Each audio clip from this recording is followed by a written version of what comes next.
All right, guys. So I've got the worst thing I've ever seen on the internet. It's actually there's two things in contention for the worst thing on the internet. One I think is funnier than the others, and one I think is just plain bad. So So what are we deciding? Which is funny and which is just the worst thing ever? yeah, just go along for the ride, I guess. Okay, all right. If you Fair enough. if you yeah.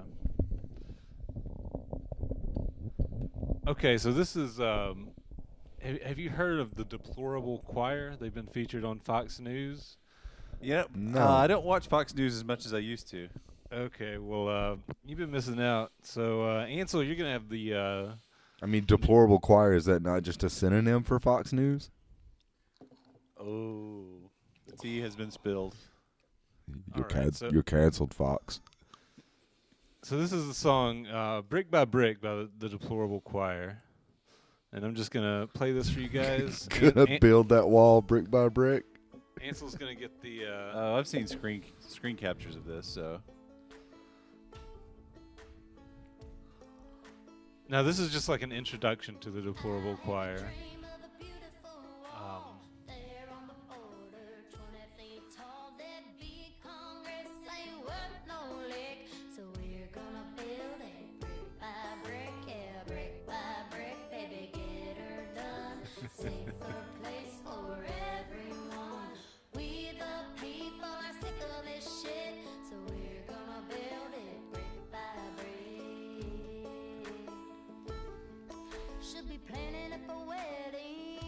So Elijah, what you're missing by not having the video available is it's three young to middle-aged women. It's anywhere from 25 to 35. They all look like they need to see somebody's manager immediately. A bunch of Karens. Yeah, and they're Okay. They're playing with like Sorry, Karen. painted cardboard bricks. Yeah. I know a few Karen. Karens. I've never Yeah. met a Karen I didn't like. Yeah, Just for the record. I've met one that I like. I'll apologize to her profusely if she ever hears this. But yeah, I mean that's bad. Like all of that is bad. Yeah, it doesn't need to continue. I don't need to hear more Well, of it. see, actually. that's not the worst thing they've done. That's just I didn't want to go like raw into this. I wanted y'all to have a short introductory course to the Deplorable Choir. That's hard to believe, man. You're up in the stakes. Yeah. I don't know. It's not worse than President Trump is a mighty man. It's way more racist and xenophobic and just downright deplorable. I mean, at least their name fits them. Okay, so this is the worst thing. So y'all just hold on. President Trump is a mighty man is awful, but it's just two deluded people singing about their delusion. To be fair, right? To be fair, yeah. But Okay. yeah. I mean, that one woman's senile. I mean, you can't really. And the other woman looks like the Joker, so there's no telling what kind of chemical she's on. She does look pretty twisted. Yeah. You can tell by that damage tattoo on her forehead. I was trying to think of what the tattoo said. Yeah. All right, so this is the worst thing. When I said I found the worst thing on the internet, this is what I had in mind. This is the Deplorable Choir. This is their song "National Emergency." So enjoy. Wow. The Deplorable Choir.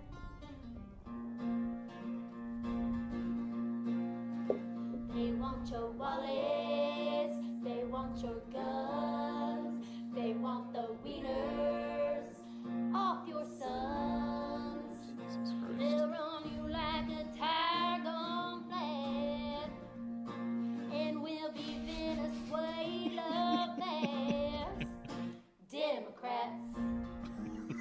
Democrats, they'll promise free shit like AOC and tax us all at 70. Oh my God. If you are okay with that, I hope you like the taste of cats. Democrats,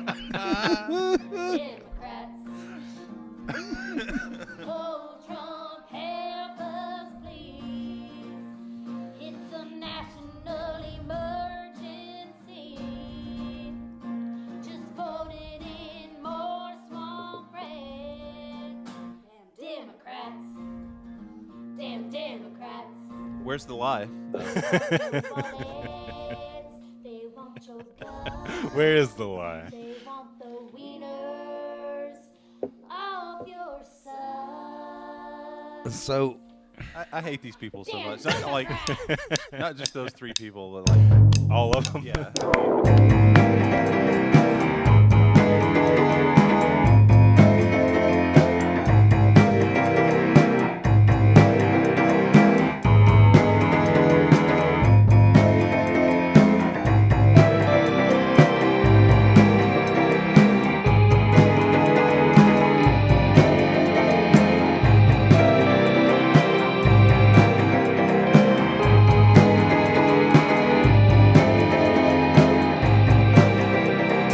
Hello, everybody.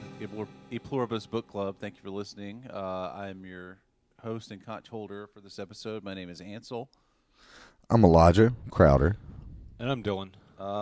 So we thank you for listening. We have on the docket for today, we have The Murder of Roger Ackroyd by Agatha Christie. It's a novel featuring her private detective, Hercule Poirot. And this is what our friends at goodreads.com, this is the way they have it summarized. In the village of King's Abbot, a widow's sudden suicide sparks rumors that she murdered her first husband, was being blackmailed, and was carrying on a secret affair with the wealthy Roger Ackroyd. The following evening, Ackroyd is murdered in his locked study, but not before receiving a letter identifying the widow's blackmailer. King's Abbot is crawling with suspects, including a nervous butler, Ackroyd's wayward stepson, and his sister-in-law, Mrs. Cecil Ackroyd, who has taken up residence in the victim's home. It's now up to the famous detective Hercule Poirot, who has retired to King's Abbot to garden, to solve the case of who killed Roger Ackroyd, a task in which he is aided by the village doctor and narrator, James Shepherd, and by Shepherd's ingenious sister, Caroline. The Murder of Roger Ackroyd is a book that made Agatha Christie a household name and launched her career as a perennial bestseller. Originally published in 1926, it is a landmark in the mystery genre. It was in the vanguard of a new class of popular detective fiction that ushered in the modern era of mystery novels. So, sums it up pretty nicely, I think. Precisement. So I'll let you guys, I want to hear what you guys have to say first. What did y'all think of The Murder of Roger Ackroyd by Agatha Christie? Dylan? It was good. I enjoyed it. It kept me on my toes. It kept me guessing. And I did not see the twist coming, and it got me. And I enjoyed it. It was entertaining. Okay, Elijah? Spoiler alert, there is a twist. I did sort of see it coming. Ooh. Yeah, I kind of did because the phone call got me. But I agree with Dylan wholeheartedly. This is my first Agatha Christie novel. I enjoyed it immensely. It was very enjoyable. Yeah, I'm going to mirror that. I think, it was fun to read, very interesting. Very, very cool to see those pieces coming together. The twist, which was Freakin Shyamalanian, caught me. I didn't see it coming. And when it happened, I was like, whoa. Wow. We'll talk about that in a little bit. But, yeah, it's awesome. I'm glad you all liked it. I was kind of surprised. I didn't think y'all would. Mainly because, Dylan, it's upper-class English folks. Yeah, that's true, and that did irk me a little bit. But I knew that going into it, and I've watched a lot of Poirot on PBS. Yeah. So I kind of knew what to expect. Sure. And I just want to say, like, after reading this book, like, I appreciate the job that David Suchet did with that character. Oh, yeah. Because sometimes when you see something before you read it, like, what you see informs the book version of it. Absolutely, yeah. But, like on this, I don't see that as happening. I just see that the TV character that he plays, like, is a very, very good representation of, like, his mannerisms and stuff. Yeah, absolutely. One thing that was interesting, like, in the book, it says that when it first introduces Poirot, that he has two, like, huge mustaches Okay. instead of on the PBS The series. pencil He's got a thin. little pencil thin mustache. Yeah, I So don't remember it saying that in the book, but I remember it distinctly because it said two Yes, it does. mustaches, and I was like, that's kind of a weird way to. I don't know the proper terminology for facial hair. I've heard people call like goatees beards, and this is the first I'm ever hearing about having two mustaches. yeah, that doesn't make sense because like that would imply that it would be within the realm of fashion to have one mustache, and that, you know what I mean? Yeah. Maybe it was just saying that like the sides were so big, like each side was one mustache. It was so big. His mustache had a mustache. Yeah. Which I think that's how they portrayed him in the movie that came out recently, The Murder on the Orient Express. Oh, I didn't even know there was a movie recently. Yeah, I think it's got like Johnny Depp in it. That's right? actually like that's what made me think of this book is it was recommended to me by a Netflix. I think it was like a Murder on the Nile or something like that. I was like, okay, that might be cool to read. And so I went on the World Wide Web to see if like if I have to read it in a certain sequence because I don't want to like start somewhere you're not supposed to. Mm-hmm. And I learned that A, you don't have to read the Poirot novels in sequence. B, this is the one to read. This is a freaking masterpiece. A tour de force. But yeah, this was also my first Hercule Poirot novel. So that. Overall, a striking success, I think. Yeah. Jolly good. I Dylan, found my notes. Okay, go ahead, man. Dipsomaniac. What is a dipsomaniac? I looked that up. Hold on. I think it's. I had to look it up as well. That's like alcoholic, right? I think that's what it said. Precisimo. All right. It is an Somebody who alcoholic indeed. overindulges on the drink. I sent y'all a picture in the chat of the Hercule Poirot from the 2017 film Murder on the Orient Express. Oh my God, his mustache does have a mustache. Yeah. Check that out. It's like a mustache on top of a mustache.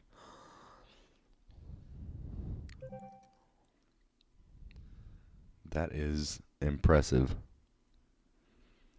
And he's standing in front of the Orient Express. Yeah, he might Yeah. want to move pretty soon. Seriously. His hearing isn't so good.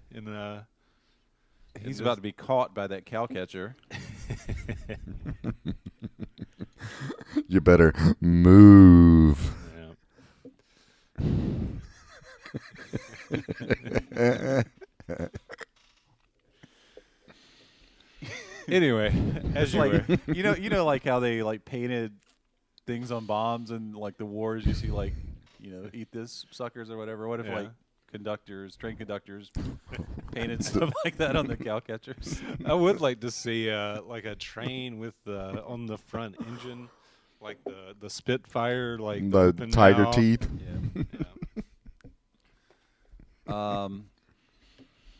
Speaking of like, did you say dipsomaniac? Is that the word? Mm-hmm. Dipsomaniac. I saw a story on Twitter right before I came over here.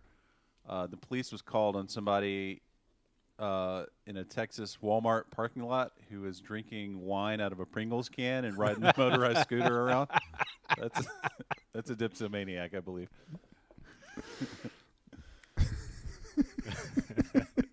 Just sounds like a guy that likes to party. To me, Is a should have assumed gender. It was a woman actually. fair enough. Yeah. girls just want to have fun. That's true. That's true. But yeah. What other notes do you have, Elijah? I have one here that just says, "It is completely unimportant," said Poirot. "That is why it is so interesting," he added softly. I believe he was talking about the phone call. That's on page 90. Okay. Which ends up being the key to unraveling the whole case, is it not? It is. Yeah. He's Yeah, referring to for the sure. phone call. Yeah. Yeah, and so let me let's just explain how this goes down a little bit. Too, Yeah, that's what I was gonna say. Like, we've got to. We can't just like read the thing Yeah. and be like, "Oh, there's this whole mystery," and we're just gonna chat about it. Yeah. So okay, the narrator is the doctor that was mentioned in the summary, Shepard, Dr. Shepard, James Shepard. He is in, like, his peer group are these upper class British people, and he's interested in the death by suicide of one Ferrars. What was her first name? Do not remember. Something Mrs. Ferrars, who was a widow. But actually, she was not. I don't think it counts as a widow because she murdered. She murdered her. I think that's a black widow. Is that what that is? Well, like black widows, the spiders eat the husbands. Is that a term that people say that? It is now. Okay, well, if she's it's a not black already. widow because she murdered her husband, and she was single, but she was also romantically involved with the titular character Roger Ackroyd, and so the town is abuzz because of the apparent and eventually confirmed death by suicide of Mrs. Ferrars. And all of these people are talking about it, in the midst of which Mr. Ackroyd is murdered. And so they convince one Hercule Poirot, who is retired next door to the doctor. They convince him to come out of retirement just to take on this one case. And he does it. He says, "All right, I'll take on the case, but You may not like the outcome." That's right. He's like, you just be aware. I will find the truth. I mean, that's like some Schwarzenegger crap right there. He's like, not only will I take this on, I will find out the truth, and I think you'll rue the day. But so he. You have a little mystery for me. So the characters are Ackroyd's stepson is the prime suspect. You have the cast of servants and housekeepers for Mr. Parker was the butler. Parker was a butler. You had Miss Russell, the housekeeper. You had. We don't have to run. All right, yeah. We don't have to run You it have all many a suspect, all of whom A, lied to Hercule Poirot, B, had some kind of motive for him dying. And it's just the novel. What really happens is you get to see like Hercule Poirot at work, very stolid, very method, steady, very methodical, piecing everything together. Using his gray cells. Using his little gray cells. Use in your his little brain. gray cells, yes. And yes, he puts it all together, and it's magnificent. The twist that we were talking about, like you get to see like everybody is a suspect. Really, you're reading. Yeah, at this point, I just want to say, like, if you are spoiler averse, I think this is a book that is kind of. I don't want people to have this book spoiled. Sure. But I want you to keep listening to the podcast. So I recommend reading the book before you go forward. Right. But if you don't want to do that, continue. Yes. And it will be spoiled for you. Yes, we are going to spoil this book, which I think is worth reading and experiencing. Yeah, having that. We are literally telling people to stop listening to this and go read the book. But not that. Thank you for listening. Yes, not that it's the greatest book I've ever read or anything, but it was just a really cool. Like I said, it's just I personally would be bummed out if Right. I had known the ending before I Yeah. gotten to it. I think if the spoiler, if the twist is ruined for you, and it's already ruined in that you know there's a twist coming, maybe half of the book is enjoyable. Yeah. So having said that, it's half as enjoyable is what I mean to say. yes. Having said all that, We should probably have like a spoiler alert at the beginning of every episode. just as a Well, Okay, on the subreddit, it's always marked as a spoiler. okay. So this is what Always. this is what I'll adopt for this episode. Before I spoil the surprise ending, I'll count down from 5 before I talk about it, and you guys do that too. Okay. So starting now, if you want to not have it spoiled, go ahead and turn it off because I'm spoiling it in 5, 4, 3, 2, 1. The freaking narrator did it, and like, Damn, dude. yeah, the guy who was like keeping track of this and like telling you the story as it's unfolding. Like he was set up as kind of like a Watson character, Yeah, kind exactly. of like assisting Poirot throughout the whole adventure. yeah, Hastings, And I think he he's said his the- like normal partner was. Yeah. he's the completely trustable. I mean, like he's affable. He's a fun character, and he's also the village surgeon of this little hamlet. So he's trusted by everyone in this town. Yeah, and like it really hits you like a ton of bricks when he puts the evidence together like right under your nose, literally, because you're reading Yeah. it, and then like he's like, "Monsieur, it was, I know who did it. It was James Shepard," and I'm like, "No way!" So I had the same reaction, I've got to admit. Even though I kind of felt it coming because I kept putting the pieces together, and there were little clues throughout the book. It's not important, but it's so interesting about the phone call, and Poirot keeps telling him that you have not been honest with me either. You have not been 100% honest with me, and then later he pulls up some little trivial piece of thing that he wasn't honest about. Right. But then that throws a little bit of doubt on the character right there. yeah. His own sister, who is totally into mysteries and is running around trying to... I think she's more into gossip than mysteries, right? Yeah. But she tells him, when he kind of admonishes her for being so into it, she says, "Stuff and nonsense, James. You want to know just as much as I do. You're not so honest, that's all."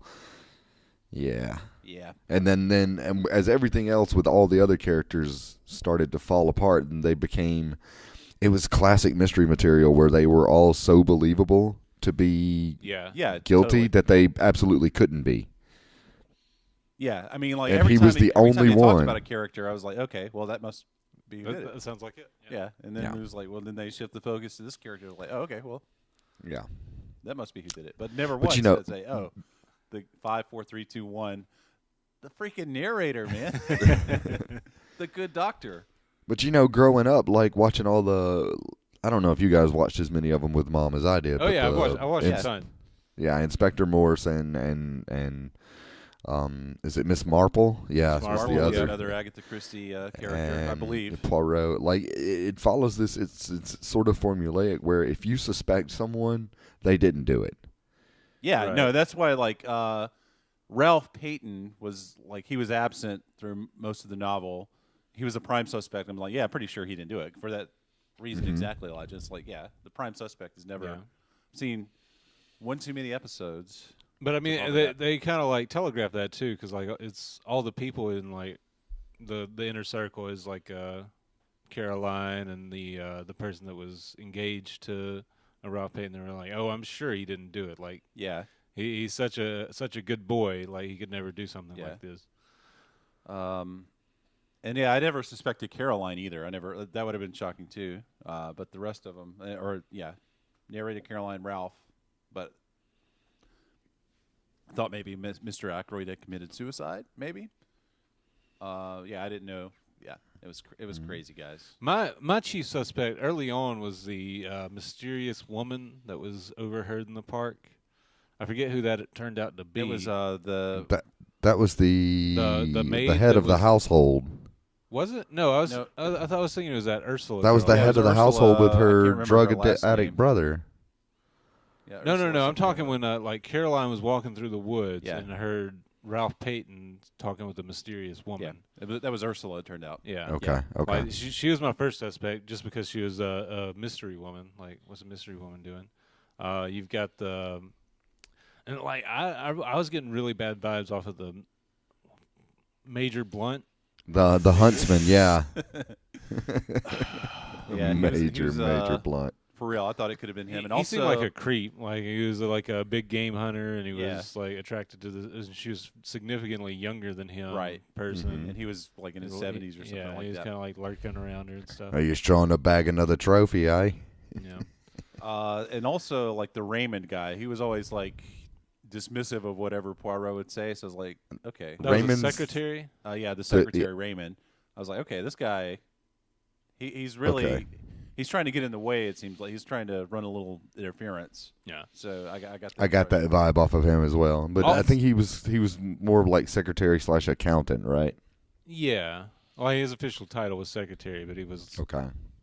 like he like typed out all of Ackroyd's dictation, and he was heavily involved in Ackroyd's business. The one thing that I did not catch at all was the clue about the dictaphone.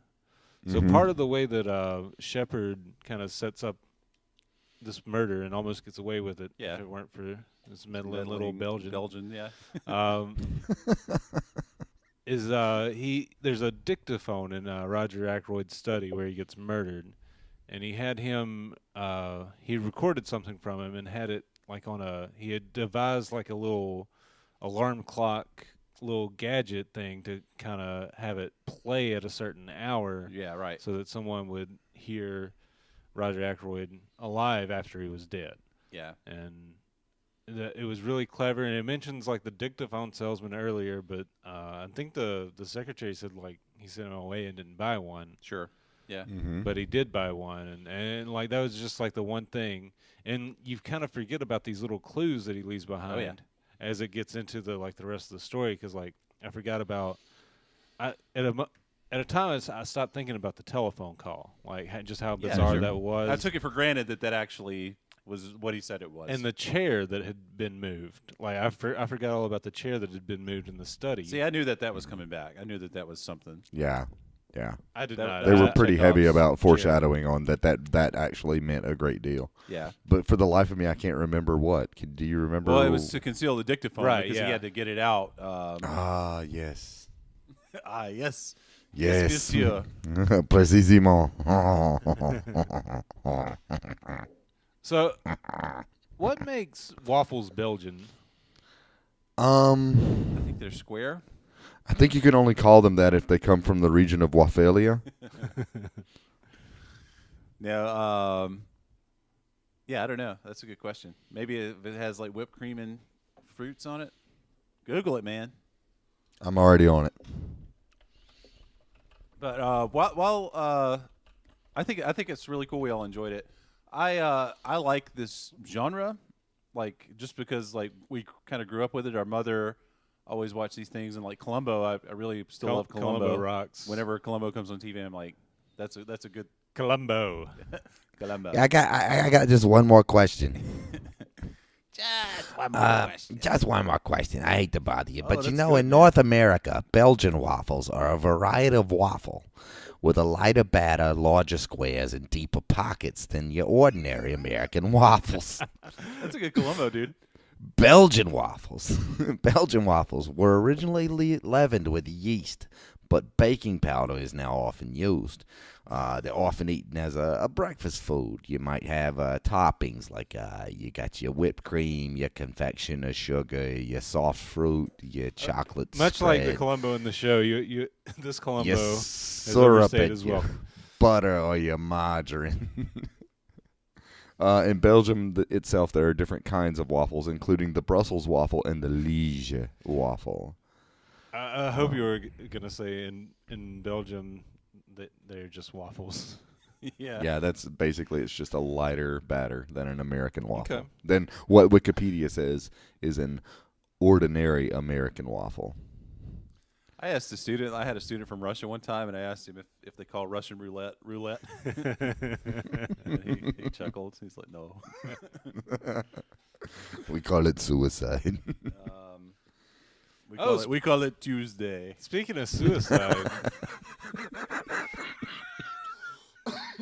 of suicide, I've got another deplorable choir song here. No, speaking of suicide, damn, Poirot straight up goes savage on the Good Doctor at the very end. Oh, yeah. 5, 4, 3, 2, 1. 5, 4, 3, 2, 1. He pretty much just tells him to commit suicide. Like he tells him like, Does, yeah. hey, tomorrow I'm telling the police like. I mean, know it was you're you. a doctor. You got pain pills. You could just take a whole bunch of pain You medicine. make it and- all go away. Yeah. Yeah. That and is. he fucking does. Like he goes on to write, like, yeah, well, what'll it be? Like, and he Yeah. names off some drugs. And so yeah, Poirot, Savage AF. Yeah, hey, for real. Well, that's the thing too. I was thinking like a pretty terrifying aspect of this book is like had Hercule Poirot not retired to that particular place, Ralph Payton would have been up the creek. Oh, yeah. yeah. So he's extra heroic in that way. But that is one like the one thing I didn't like about this book, and it's something that we had mentioned before about Grand Admiral Thrawn and Sherlock Holmes is like he's kind of infallible, you know. Yeah. And he's a little bit too perfect. Hercule Poirot is, and yeah. So that was my one complaint. But I guess that's kind of. I think it kind of has to be that way Yeah. for it to be like a mystery novel because Yeah. it has to be solved in the end. You have to have that closure. Well, But the point of it is going along with him and trying to keep up with him. I yeah, think. right. And just to stand in awe of how good he is. But like on the, it doesn't have to be like that though, because like Raymond Chandler's detective Philip Marlowe, he's kind of just like. I mean, he's kind of just like he drinks too much, and Yeah. you know, he lives in a crappy apartment, and he gets beat up a lot and stuff like that. He's just not like he doesn't have a good. He doesn't have it together. Well, yeah. To be fair, L.A. is a rougher place than you know, early King's 20th Abbott. century rural King's Abbott, England. yeah. I mean, I can't see Blade Runner going down in King's Abbott the way it goes down with Poirot. Deckard would have easily walked through King's Abbott. Well, I guess like Agatha Christie being English, maybe that was well, that's not even right. I was going to say like maybe the flaw is that he's French, but he's actually not French. He's Belgian. But Agatha Christie. Can we do a little aside here Yeah, and sure. talk about the author for a second? yeah, Do only if you mind? do it, because I ain't doing that shit. All right, can I do it in the Columbo voice? By all means, go for it. You can do it in the Poirot voice. I can't do a Poirot voice. All right, but I'll try. Guinness World Records, Lisa Christie. No, just All right. give me the Columbus. Guinness World Records has got her as the best-selling novelist of all time. This is straight from her wiki. Her novels have sold roughly 2 billion copies. Dang, dude. And her estate claims that her works come third in the rankings of the world's most widely published books, behind only The Bible Guess and the Lord of the two. Rings. the Bible and Nora Roberts. The Hobbit. Shakespeare's works. At one time, I thought The Hobbit was up there on the list. But It probably is. Well, it may be right behind her, but I mean, we're talking not maybe- about a single might- work. We're talking about overall body of work. that might have been like most books translated, like Or translated into most languages. Yeah, that's what I Yeah. meant. Agatha Christie, remains the most translated individual author, having been translated into at least 103 languages. And then there were none as her best-selling novel with 100 million sales to date, making it the world's best-selling mystery ever and one of the best-selling books of all time. Her stage play, The Mousetrap, holds the world record for longest initial run. It opened in the West End on 25th of November 1952. As of September 2018, is still running after more than 27,000 performances. That's a lot of 27,000. that's a lot of performances. And then it gets nuts, man. I'm going to skip down because I read some of this over Christmas break on her wiki. Holiday break, but go ahead.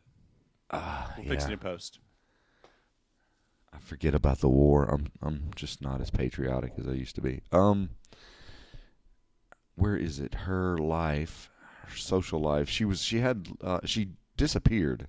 She made a mystery of herself. After her divorce, he left the house. That same evening, she disappeared from home, leaving a letter saying she was going to Yorkshire. Her car was later found in Newlands Corner, which is right not far from King's Abbott, I'm sure. Perched above a chalk quarry with an expired driver's license and her clothes. So, I mean, she kind of flips out after her divorce. And then after a manhunt, she was not found for 10 days. She was found at the Old Swan Hotel in Harrogate, Yorkshire, registered as a Miss Teresa Neal, which was the surname of her husband's lover. Weird. Yeah.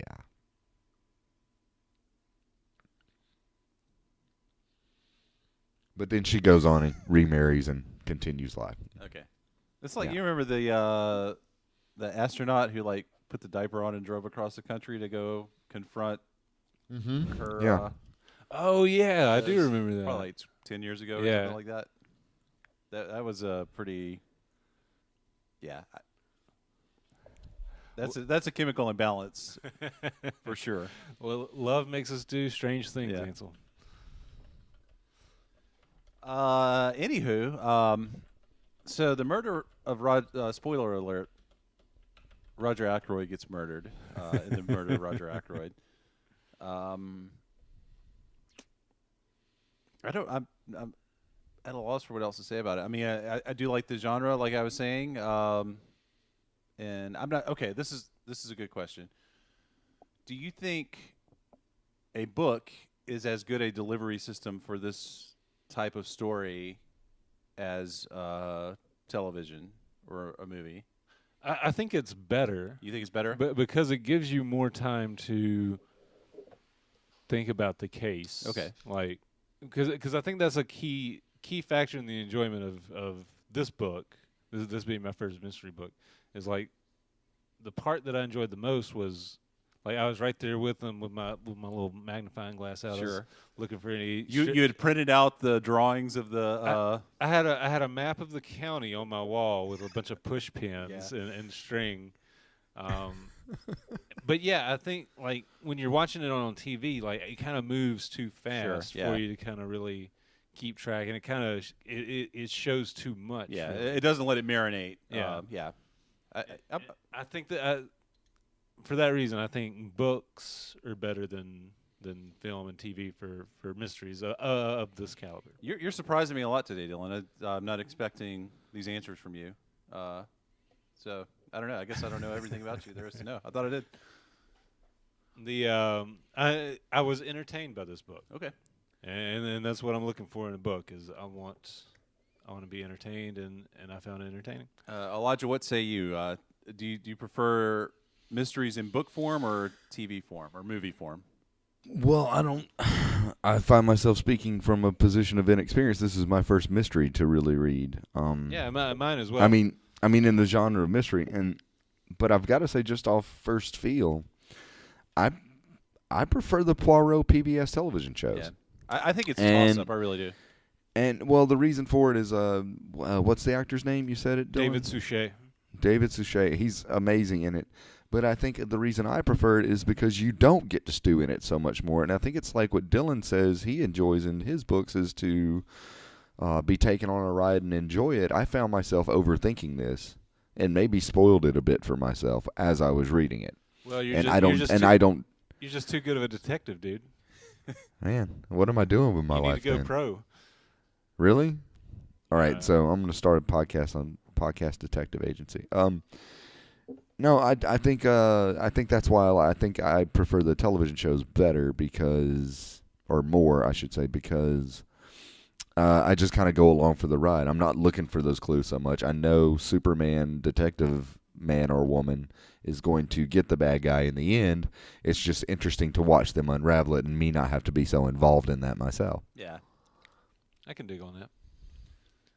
I mean, I think a lot of it has to do like the characters as portrayed by those great actors like David Suchet and Peter Falk. Like I think it's fun to watch them. Yeah. In a way that you know. I think that might be why it's a toss-up for me. Andy Griffith's Matlock. Yeah, absolutely. Well, I mean, unironically, yes, yeah, like Tom Selleck's Magnum PI. of course. oh man, Unironically, Kojak. I enjoy these. Yeah. I never watched Kojak, but Kojak was good. The Rockford Files. like they've done a what was the one with Bruce Willis? Moonlighting. I don't know that. Never heard of this. But like Law and Order too. Is it Sam Waterston or whatever? Yeah. Like, Mm-hmm. yeah, he's Bay. Yep. Or Law and Order SVU with Ice-T. See, I haven't watched the spinoffs, but I'm sure I would like those too. The tea gets spilled. You know what I'm saying? But I don't No, like there this. was- I mean, there was that T.J. show Castle, Hooker. and I hated that. So I don't like this genre like indiscriminately. Right. Yeah. No, Castle sucked. Yeah, Castle was dumb. Bones was dumb. I didn't watch Bones. I'm not so big on like the NCIU where it's all these. Yeah. Or even- God, even on like on top of House it was just like- being Mark Harmon. I mean, who is horrid as an actor. Like House was like set in the medical world, but it was the same kind of thing where they're medical Yeah. mysteries. Yeah. And I Yeah. like that show. House was good, but that's all Hugh Laurie. That's just Hugh Laurie's Yeah, I mean acting that's skills, what. Yeah, y'all. it goes back to what I was saying. Like It's fun. It's it's fun, fun to watch these detectives at work or these great actors doing such a good job Yeah. of portraying these detectives. Yeah. So I don't not enjoy mystery on film, but I think for me, for like a Poirot joint, reading in the book, I can play along, and I like that. What about you, Ansel? What's your I'd have book or film for him? I think I'm going to give the edge to TV. TV shows I think are ideal. Mm-hmm.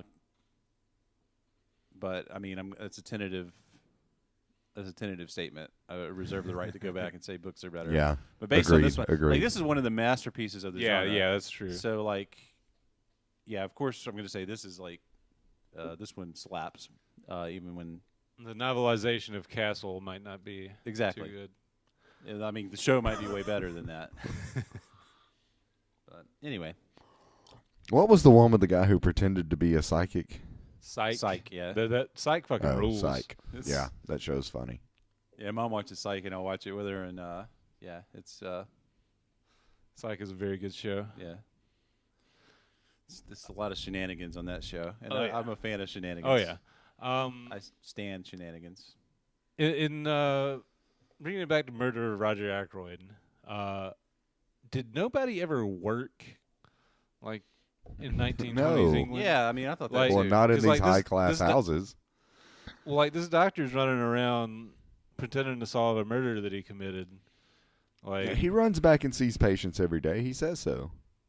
I must have missed that. Yeah, 'cause he does go. I mean, he's Well, that's unrealistic. Like, who has time to do? Ain't nobody got time. That's if why you're- he's I a doctor I mean, in and you're hindsight now, not. like if your life is on the line, you gonna get that hustle on. yeah, you gotta you yeah. gotta put the work in to make sure that You got to risk it to get the biscuits. That's right. what you're saying. you got to make sure that people are picking up the thread that leads to Ralph Yeah. Payton. You got to make sure that happens. But no, I thought Ralph Payton was dead, and that was why they couldn't find him. I thought he had been poisoned, and that's why that thread about poison had come up earlier in the book. But I was wrong. Mhm. That was my theory, was that they had killed Roger Ackroyd and poisoned Ralph, Mhm. and that And that's why he wasn't around. yeah. But yeah, good book, good pick. Good book. yeah. Do you want to talk some more about this diaper-wearing astronaut? That was I don't remember. I just remember it from the day that it happened. Apparently there was Lisa Novak, 2007 was when it So it happened. was So in- yeah, I'm Yeah, surprised, about 10 like years when, ago. if I place a date somewhat correctly, I'm proud of myself because I so seldom do. I'm always bad with dates. So yeah, I mean, this could have been made into an international mystery had she succeeded. You know what I'm saying? what was her plan? What was she trying to accomplish? Do you want me to read this article I Yeah, found? please do. I'll try to summarize it and keep it short. Yeah. Former astronaut accused of driving across the U.S. wearing adult nappies. This is a British website, by the way. Okay. Adult nappies. Sounds Before Australian. assaulting- Did you see that Barry Weiss article? Where, never mind. Before assaulting and attempting to kidnap a love rival. She is about to enter a plea of temporary insanity. Lisa Novak, 44, Navy captain and NASA robotics specialist. She suffered from major depression, insomnia, and brief psychotic disorder, according to her defense lawyer. I mean, I'll buy it. I mean, I'm serious. Yeah. Yeah, definitely.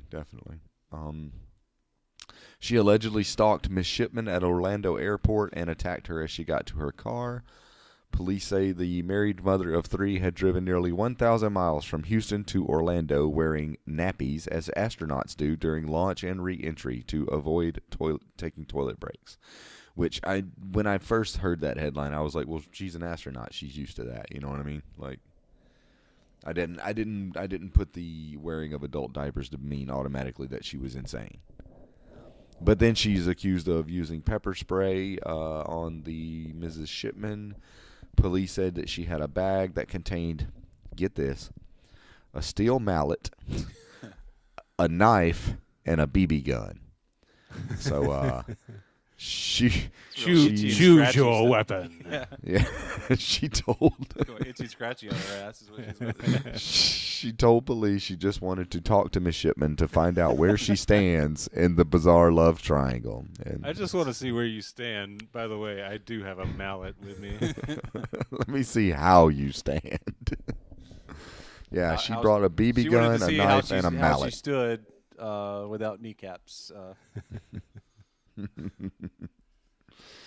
Oh man. But yeah, like I remember reading that headline and thinking, okay, immediately they were like, she's crazy, she's wearing adult nappies, and I was like, she's an astronaut, you know. When well, I don't know if it's really pertinent, but I can sympathize with that. Not with the whole craziness, just the I would have liked to have had diapers when I was training for ambushes in the Army, because we would have to lay in one spot for 24 hours without moving, sometimes more than that. And you were told, if you got to go, you just go. Just go. Yeah. That's cool. Yeah. Not really. I have a couple of notes here. I don't know if they're worth even saying, but I'm just going to talk about it. Okay. And this paragraph, in hindsight, knowing that 5, 4, 3, 2, 1, the narrator did it. Like it sort of puts it into a new light. But I originally just highlighted it because I thought it was cool. Because what he's doing is he's having a conversation with his sister, who's very nosy. She's nosy, and she's also what's the word? She's very Gossipy. No, she has very good intuition about. She has a keen mind. Yeah, she uses her little gray cells. She uses her little gray cells, and she has a good intuition about the way the events unfolded. Mm-hmm. So the narrator, Dr. Shepard, is trying to he's trying to discourage her line of thought, her train of thought, while secretly agreeing with her. So this is pretty early on. And I just like the paragraph, but yeah, I think it's going back to it now, I'm like, okay, whoa, cool. He says, I told her firmly that her whole idea was nonsense. I was all the more firm because I secretly agreed with some part, at least, of what she had said. But it is all wrong that Caroline should arrive at the truth simply by a kind of inspired guesswork. I wasn't going to encourage that sort of thing. She will go around the village airing her views, and everyone will think that she is doing so on medical data supplied by me. Life is very trying. So, yeah, that's pretty cool. Mm-hmm. I didn't catch that. That's awesome. It's probably rife with things that you would notice like that on a second read. Yeah. It would be like watching The Sixth Sense again. Yeah. Or watching. Don't spoil. I've never seen it, so don't spoil that one for me. You've never seen The Sixth Sense for real? No. What is it? Is it? It's Bruce Willis. It's a M. Night Shyamalan joint. Telekinesis. Yeah. No, it's one of the first M. Night Shyamalan joints, isn't it? I think so. I think it's early. It was his breakthrough, I think. But yeah. It's like watching Fight Club a second time. Mm-hmm. I've never seen that. Don't spoil it for me. The second thing I'm sorry, go ahead. Go ahead. The second thing I highlighted here, this is Mrs. I believe this is Mrs. Ackroyd. Hold on. Yes, Mrs. Ackroyd. She says she's talking to Poirot, and she says servants are so tiresome. They gossip and talk amongst themselves, and then it gets round, and all the time there's probably nothing in it at all. And I just like, how can, like, I don't know, complaining about your servants, like, Yeah. it's just like, that's when I thought, okay, Mrs. Ackroyd did it. Yeah. Well, see, that's the thing. Like, even though it does depict like the upper crust society of this town, it comes through that they're pretty much all terrible people. Yeah.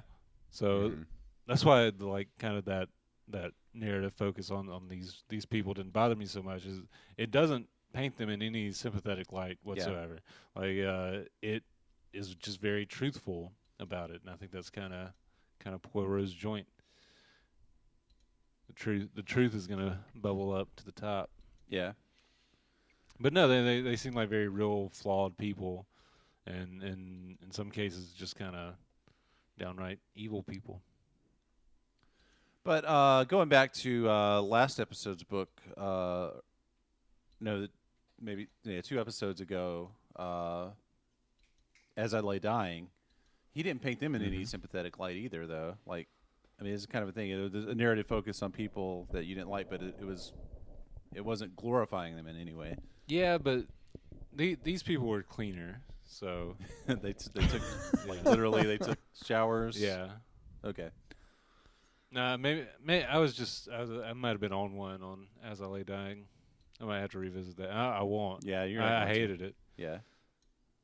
but I might have gone too far. Yeah. No, it's like that book. That book has stuck with me. It's like the more I think about it, it's really seeping in. I thought it was very good.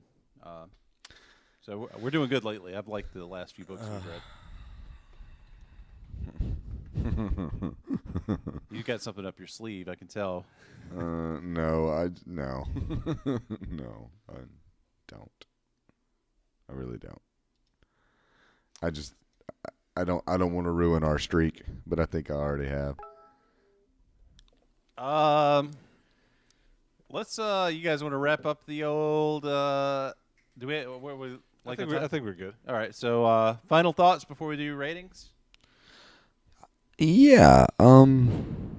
Just given the entire body of Agatha Christie's inspired works, I plan on reading a good bit more of that. That was really good, Nice. And thanks for bringing it. Oh, Yeah. thank you for enjoying it and for thanking me.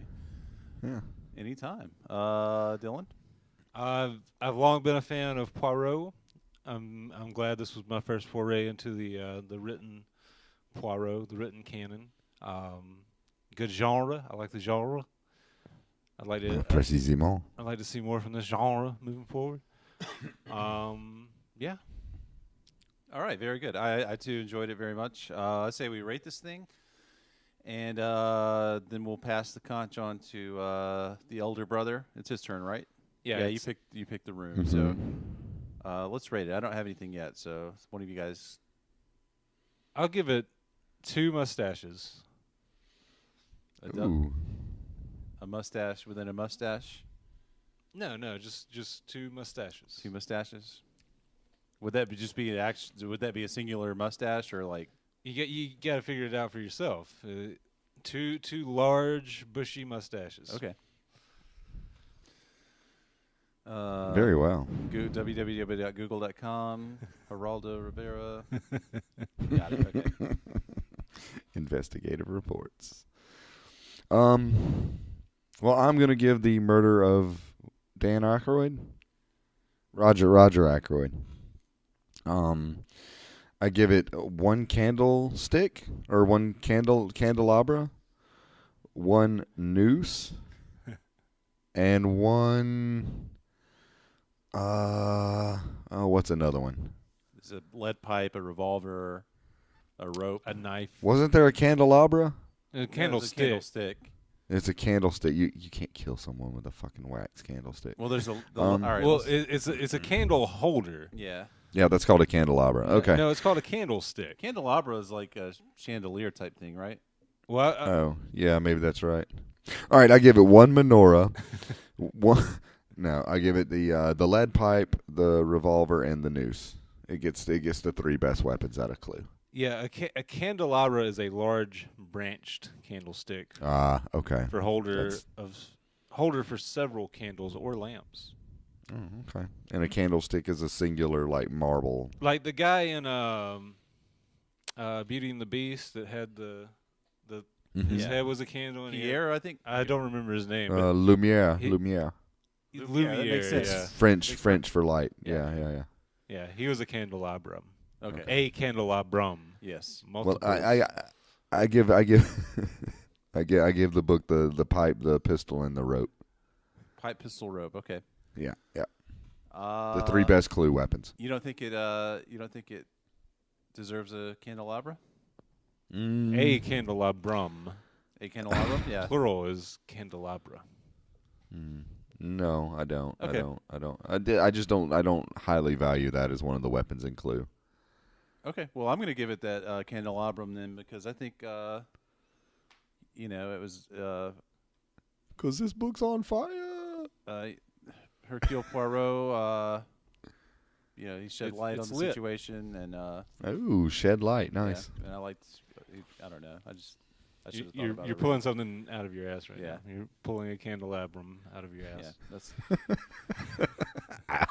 okay. Yeah, that's it. We'll do better on ratings next episode. Elijah, here, take this. Probably not. Yeah, I doubt it. Probably not though. Elijah, about take the conch and go. I hope you passed that with a hand that you weren't pulling the candelabrum out with. All right. I'll never tell. You have to pull candelabrum with your left hand only. That's not a rule. 2 weeks from now. It's a bunch of baloney. It's been written. It has been written.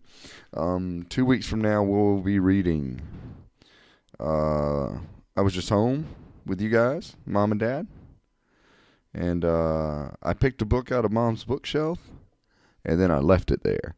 So I bought you guys on our family Google account what we're going to read. It's called Mama Makes Up Her Mind, and it is by Bailey White. Bailey White is a southern lady from, I believe, from Georgia. But anyway, she just writes about southern living, small town, the stuff Dylan loves so much. Yeah, this sounds like the whitest shit ever. So yeah, there you go. Mama Makes Up Her Mind. Bailey White has been featured many, many times on National Public Radio, reading from her own works, and she's generally pretty funny. I find her to be funny. But maybe this is not a good book. I'm a third of the way through the book as of now. So And, it's not too late for you to change it. I mean, if you're a third of the way through it and you don't like it, but I already paid for it, and I mean, and the reasoning behind this was, I think I said when we came into the book club that I was going to try and do this. I was going to read authors that I'd never read before, and I find myself more and more picking stuff that I like and that I've read. And I want to get away from that. And I also find that I've been in a sort of classic rut of reading white male authors. yeah, that's something we should avoid. I think. And yeah, so I'm just going to go ahead and let you know that I'm going to do this one, and then I've already got my next book picked, which is by an African American female author. Good. So That's perfect. Yeah. we're rolling through Bailey White, and then we're going to roll through Toni Morrison on my next go. So. Sounds good. Yeah, I do. Yeah. I really do think we should diversify. Yeah, I'm trying to step out of my comfort zone, and if I'm getting uncomfortable, I'm going to take Dylan with me. Yeah, we need we need to read books. We're gonna read them all. Yeah, we okay, yeah. That's the goal that we stated up front. Got to catch them all. Yeah, Um, got to. So Pokey yeah, books. So Bailey White is the author. The novel is Mama Makes Up Her Mind, written in 1993. Dylan's shaking his head and rolling his eyes at the same time. I didn't. Yeah. Well, June Bailey White has lived almost all of her life in Grady County, Georgia. I mean, her last name is White, so. Yeah. Okay. I'm looking forward to it. All right, here's the conch back answer. All right. Thank you for the conch. Thank you, listeners, for listening.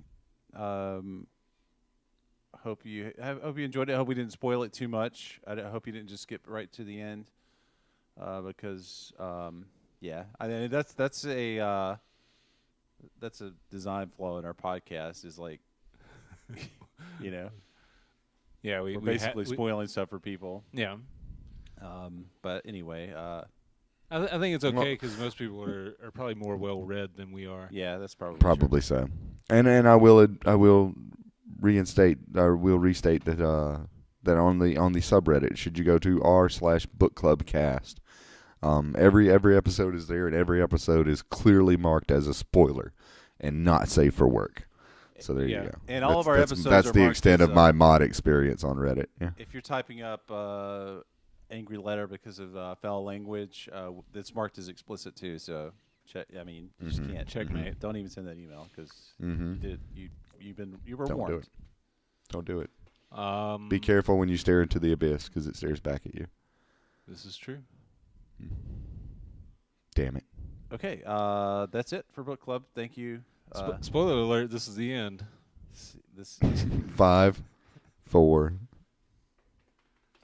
no, seriously. I would like to did it. Just let me end it. Please let me.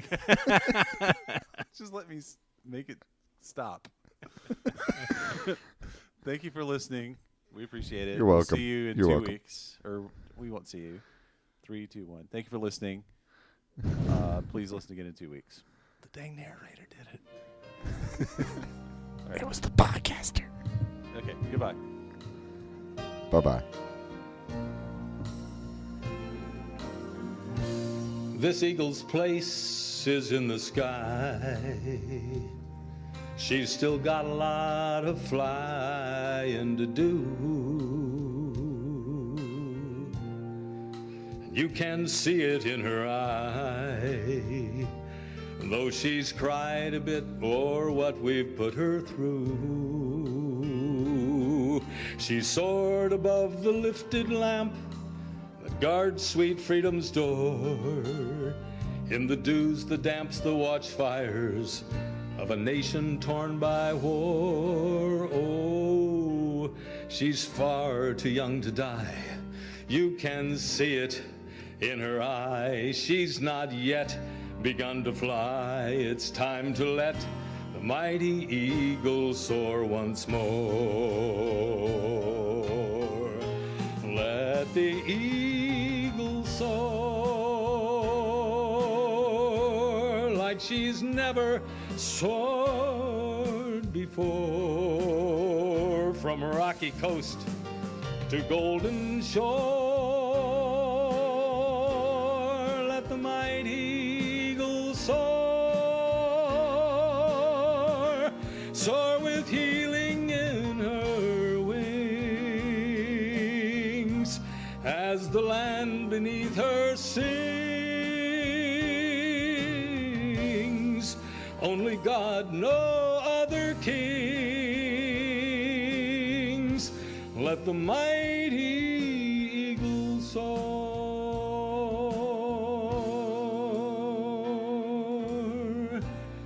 This country's far too young to die. She's still got a lot of climbing to do. And we can make it if we try. Built by toils and struggles God has led us through. We've fought for freedom dear, both here and on the distant shore. Paid a price, sacrifice, a price you can't ignore. Oh, we're far too young to die.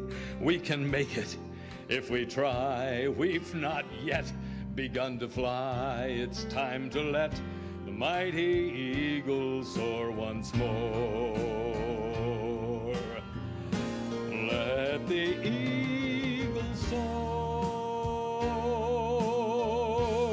like she's never soared before. From rocky coast to golden shore, let the mighty eagle soar, soar with healing in her wings, as the land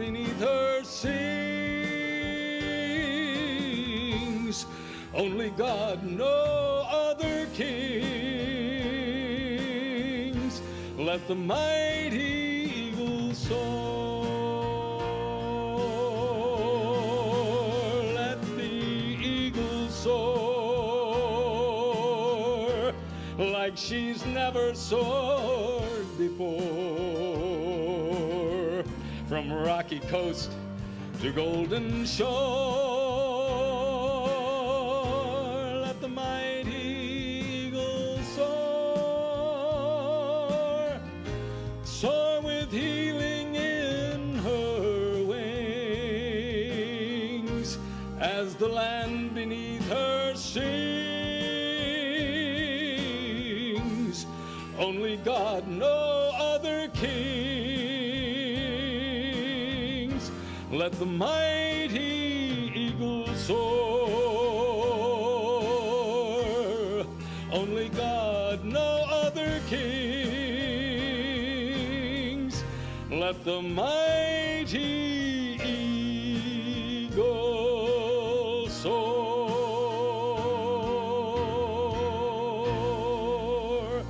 Thank you, and God bless you. Thank you.